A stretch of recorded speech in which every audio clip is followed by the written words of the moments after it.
Lily and I were inseparable from the moment we met in 3rd grade. We were the kind of best friends who finished each other's sentences, had matching bracelets, and knew every secret the other carried. On weekends, we built pillow forts in her room and shared whispered stories about our future dreams of moving away from Oakridge, going to college together, and living in a big city far from the small-town monotony. But everything changed in the summer we turned 15. It was an ordinary June afternoon. We had just finished school for the day and were walking home together. The sun dipped low on the horizon, painting the sky in hues of amber and lilac. I still remember how the warm breeze stirred the scent of wildflowers as we strolled. We laughed about the silly antics of our classmates and made plans for a sleepover. "Come over tonight," Lily had said, flashing her mischievous grin. "My parents are working late. We can sneak some ice cream from the freezer and watch horror movies." I promised I would. But that was the last time I saw her. The next day, she was gone. At first, everyone thought she had run away. But I knew better. Lily would never leave without saying goodbye. When the news hit, the entire town was shaken. Flyers with her smiling face appeared on telephone poles and shop windows. Volunteers scoured the nearby woods and riverbanks. Her parents were hysterical at first, appearing on the local news, begging for her safe return. But just 2 weeks later, something strange happened. They suddenly left town. No warnings. No announcements. The house was abandoned overnight. The neighbors gossiped about it, spinning wild rumors. Some said her parents were hiding something. Others claimed they couldn't bear the guilt of losing their daughter. I knew only one thing: Lily was still out there. And I would never stop thinking about her. In the years that followed, I often found myself drawn back to Lily's old house on Elmwood Street. It was a weathered 2-story colonial, now falling into decay. The once pristine white siding was now chipped and stained with grime. Weeds choked the front yard, and the windows stood cracked and hollow, staring into nothingness. I would sit on the front steps for hours, hugging my knees, staring at the chipped paint of the door. I always hoped I would feel her presence. Sometimes, I swore I did, faint traces of her lavender perfume drifting on the wind, though there was no one around. At night, the dreams began. In the beginning, they were fleeting. I would see Lily standing in her bedroom, wearing the same lilac sundress she had on the day she disappeared. Her hair hung in limp, dark strands around her face, obscuring her features. She wouldn't speak. She simply stared at me, unmoving. The dreams grew more vivid, more real. One night, I awoke to the sound of my bedroom door creaking open. My heart pounded violently in my chest as I stared into the darkness. A faint outline lingered at the edge of my bed, slender, familiar, unmoving. "Lily?" I whispered, but the figure melted away into the shadows. After that, I became convinced that she was haunting me. The scent of lavender became stronger, lingering in my apartment long after I returned from work. Objects would go missing, only to reappear in places I hadn't left them. One evening, while brushing my hair, I heard faint sobbing. At first, I thought it was the neighbors. But when I pressed my ear against the wall, the crying grew louder, almost as though it was coming from inside the apartment. I turned to the mirror and nearly screamed. Lily was standing behind me, pale, hollow-eyed. Blood caked around her lips. But when I spun around, there was nothing there. The haunting grew worse with each passing day. It wasn't just the sounds or fleeting glimpses anymore. It became physical. One night, I woke up with my arms covered in bruises, as though someone had gripped me violently in my sleep. Another morning, I found muddy footprints trailing across my bedroom floor, leading from the window to my bed. The window was locked. The voices came next, faint whispers in my ear while I showered, raspy breaths against my neck when I stood alone in the kitchen. And then came the messages. I found words scrawled on the steamed mirror after every shower. "Help me. I'm here. Find me." I was starting to unravel. Then, one night, while walking home, I was pushed. Something cold and heavy slammed into my back, shoving me into the road. My hands skidded against the pavement, gravel tearing into my skin. When I turned around, gasping, there was nothing there. But when I stood up, I could feel it. She was inside me. After the first few strange occurrences, I tried to convince myself that it was all in my head, grief, nostalgia, or my imagination running wild. I had read about unresolved trauma manifesting in odd ways, and I figured maybe that's what was happening. But soon, the haunting grew worse, more tangible, and undeniably real. It started with the sounds. At first, they were faint, the light creaking of the floorboards at night. My apartment was old, and I blamed it on settling wood or temperature changes. But then the sounds became more deliberate. Heavy footsteps echoed in the hallway outside my bedroom. I would fling the door open, expecting to catch an intruder, only to be greeted by empty, shadow-drenched silence. The crying came next. I would be washing dishes or scrolling through my phone when I'd hear faint, distant sobbing. It was so low, I initially thought it was my neighbor's TV or perhaps someone outside. But each time I muted the television or checked the windows, the sobbing remained distant yet close, as though it was coming from within the apartment. One night, as I lay in bed, half asleep, I heard it again. The muffled sound of a girl weeping. But this time, it was right beside me. My eyes flew open. I rolled over quickly, my breath catching in my throat. The space beside me was empty, but the faint impression of a human-shaped indentation remained on the mattress. I placed my hand over the sunken spot. It was cold. And then, the scent of lavender drifted through the room. Lily's perfume. The next day, I was sitting at my kitchen table, drinking my morning coffee, when I realized my keys were missing. I clearly remembered tossing them onto the counter the night before. After searching the entire apartment, I eventually found them in the freezer, sitting next to a bag of frozen peas. I tried to rationalize it. Maybe I was overworked or absent-minded. But then it kept happening. One evening, I came home from work to find all the kitchen drawers open, every utensil scattered across the counter. My closet doors were wide open, my clothes in disarray. I felt a sudden chill slither down my spine. I slowly backed out of the room, my hands trembling. But as I turned toward the living room, the ceiling light flickered once, twice, then popped. Shards of glass rained down around me. My hands shook as I grabbed a broom to sweep up the mess, my heart thudding violently against my chest. But when I crouched down, I felt a distinct breath against the back of my neck, warm, damp, unmistakably human. My body stiffened in terror. I spun around, expecting to see someone behind me. But the apartment was empty, and then, I felt a cold, invisible hand caress my cheek. Over the next few days, the hauntings grew increasingly personal. It started with the mirror. After showering one night, I wiped away the steam from the glass, only to see faint words scrawled into the foggy surface. At first, I thought it was a remnant of my own handprint, but as I stared, the word became clear. Help. I staggered backward, my breath catching in my throat. My fingers shook as I wiped the glass clean. But the word reappeared the next time I showered, and it didn't stop. Every morning, more messages appeared. I'm here. Don't forget me. Find me. I stopped using the bathroom mirror altogether. I covered it with a bedsheet, too afraid of what I might see next. But the messages didn't stop. I found them written in condensation on my windows and even faintly scratched into my wooden nightstand. The haunting reached a terrifying new level one night around 2:30 a.m. I woke to the sound of my bedroom door creaking open. My breath hitched as I sat up in bed, my eyes adjusting to the darkness. The hallway beyond my door was pitch black.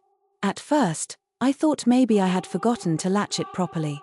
But then, the door slowly creaked open all the way, as though someone were deliberately pushing it. I strained my eyes, peering into the inky void beyond the threshold. My heart pounded violently against my chest. The hair on the back of my neck stood on end. Then, I heard it, a faint, ragged whisper.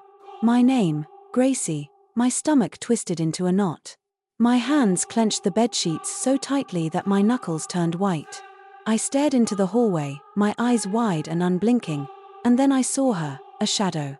Slender, feminine, and familiar. She stood just beyond the doorway, motionless. But her face was obscured by her long, dripping hair.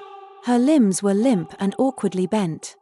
As though she were broken, I blinked once. And she was suddenly closer. Blink, even closer. She was now standing at the foot of my bed, my entire body seized with paralyzing dread. I tried to scream, but my throat was dry and useless. I wanted to run, but my limbs were frozen in place. She raised her head slightly, and her hair slipped away from her face. It was Lily. But not the Lily I remembered. Her skin was greyish and bruised, with dark, hollow pits where her eyes once were. Her lips were cracked and blackened, and dirt was matted into her hair. She smiled faintly, her lips tearing open in a ghastly grin. And then, her voice drifted toward me, breathy and broken. "You left me." I screamed and scrambled backward, but my body suddenly jerked violently into place. I was no longer in control. My limbs went rigid. My back arched painfully as though an invisible force was pushing me into the mattress. I clawed at my throat, gasping for breath, but I couldn't breathe. It felt like an iron grip was crushing my windpipe. I tried to scream, but only a faint gurgling noise escaped. My fingers trembled as I fought against the unseen hands holding me down. Then, in the corner of the room, I saw her reflection in the vanity mirror. She was no longer standing at the foot of the bed. She was in the mirror, watching me. Her head tilted unnaturally to the side, her lips twitching in a macabre grin. Blood dripped from her mouth. And then she spoke, but this time, I felt the words inside me, "You're mine now." My body was suddenly released. I collapsed to the floor, gasping for breath, my throat raw and burning. My vision was blurry from tears, my hands trembling violently. I clutched at my throat, trying to calm my erratic breathing, but when I looked at the mirror again, I didn't see Lily. I saw myself, but my reflection wasn't right. My eyes were black. My skin was pallid and withered. Blood trickled from the corner of my mouth. And my reflection smiled. I punched the mirror, shattering it into jagged shards. But my reflection kept smiling long after the glass splintered. After that night, everything changed. The hauntings were no longer just external. They were inside me now. I began waking up with dirt under my nails and scratches on my arms. I found claw marks on the inside of my closet door, as though I had tried to claw my way out, but I didn't remember doing it. The blackouts grew longer. The bruises on my arms darker. Lily was inside me, pushing her way into my consciousness, and she was only getting stronger. I barely remember the moment I lost full control. The boundaries between myself and Lily had blurred so completely that I no longer knew where I ended and she began. The days leading up to the revelation were a fog of missing time. I would wake up in random places, in my car parked miles away from home, on the floor of my bedroom with dirt-caked hands, or lying on the cold tiles of my bathroom, trembling and disoriented. The blackouts grew longer, and when I resurfaced, I often found chilling evidence of Lily's presence. My fingernails were jagged and broken, caked with soil. The pads of my fingers were raw, as though I had been digging with my bare hands. The bedsheets were often smeared with mud. But it wasn't just the physical aftermath. I started seeing flashes, fragmented memories that didn't belong to me. A shadowy figure shoving a trembling teenage girl to the ground, Lily's terrified eyes wide with betrayal, the sound of her muffled screams being drowned by dirt. The memories were not my own. They were hers. And then, one night, I lost myself completely. I woke up in my car in the dead of night, clutching the steering wheel with white-knuckled fists. I had no recollection of how I had gotten there. My eyes were swollen with exhaustion, and my face was streaked with dirt. When I looked down at my hands, I saw that my fingernails were cracked and broken. Soil was embedded beneath them. And in the passenger seat beside me was a rusted shovel, streaked with fresh mud. I stared at it, my breath coming in shallow, disjointed gasps. I didn't own a shovel. My head was spinning, vision hazy, but I knew where I was before I even looked out the window. I was parked in front of Lily's old house on Elmwood Street. The house was derelict, long abandoned. The once white siding was now dark and weather-stained. The windows were black and hollow, like empty, unseeing eyes. The entire structure seemed to sag under the weight of its secrets, the roof caving slightly with age. I knew I should leave. I should get back in the car and drive away, but my body moved without my permission. I felt an unseen force pulling me forward, guiding my trembling hands toward the shovel. My fingers curled around the wooden handle, knuckles stiff and cracked, and then, with slow, deliberate steps, I walked to the backyard. The moon was high, casting a pale, ghostly glow over the overgrown grass and wild weeds. The night was thick with an unnatural stillness, no breeze, no distant chirping, not even the faint rustle of leaves. Just eerie, suffocating silence. I walked to a spot at the far end of the backyard, directly beneath the twisted limbs of an old oak tree. My feet carried me there on instinct. As though I had known all along where I was meant to go, I drove the shovel into the earth. The ground was damp and heavy, but my hands didn't falter. I dug and dug, dirt flying in messy clumps over my shoulder. My arms moved mechanically, detached from my consciousness. The soil was cold, wet, and thick with decay. The deeper I dug, the stronger the stench became, an unmistakable, putrid scent of rotting flesh that clung to my skin and hair. I didn't stop. I couldn't stop. I drove the shovel down once more and felt it strike something solid. My entire body went rigid.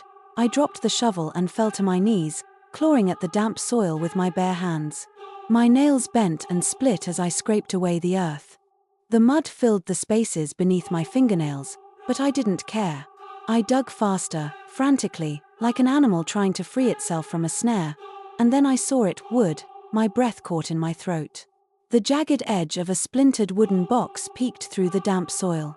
My trembling hands pulled at the decayed planks, snapping them apart with ease. I tore the box open, and there she was. Lily's skeletal remains lay crumpled inside the rotted wooden box, barely covered by the loose earth. Her bones were small and fragile, contorted into a fetal position, her arms still wrapped protectively around her swollen belly. Her skull was tilted slightly to the side, as though she were sleeping. The dark hollows of her eye sockets stared up at me, empty, soulless, but somehow still pleading. The tatters of her school uniform clung to her brittle frame, the fabric torn and faded with age. Her ribs were cracked, her fingernails broken, as if she had tried to claw her way out before suffocating. I let out a guttural, broken sob as I stared at her remains, and in that moment, I was no longer Gracie. I was Lily.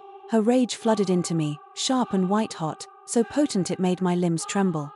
My vision blurred with the memories she thrust into my mind, memories of her murder. I saw it all through her eyes. She was 15 again. Pregnant. Terrified. I watched as she stood in her bedroom, trembling, clutching her belly. Her parents were screaming at her.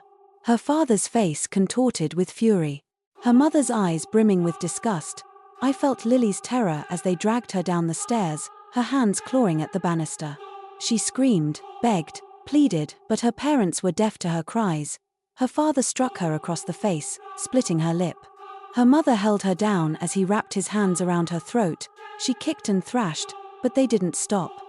Her eyes burned with desperation, searching for mercy. But there was none, and then came the suffocating darkness. Her parents dumped her lifeless body into the wooden box. Her arms were limp, her head lolled to the side.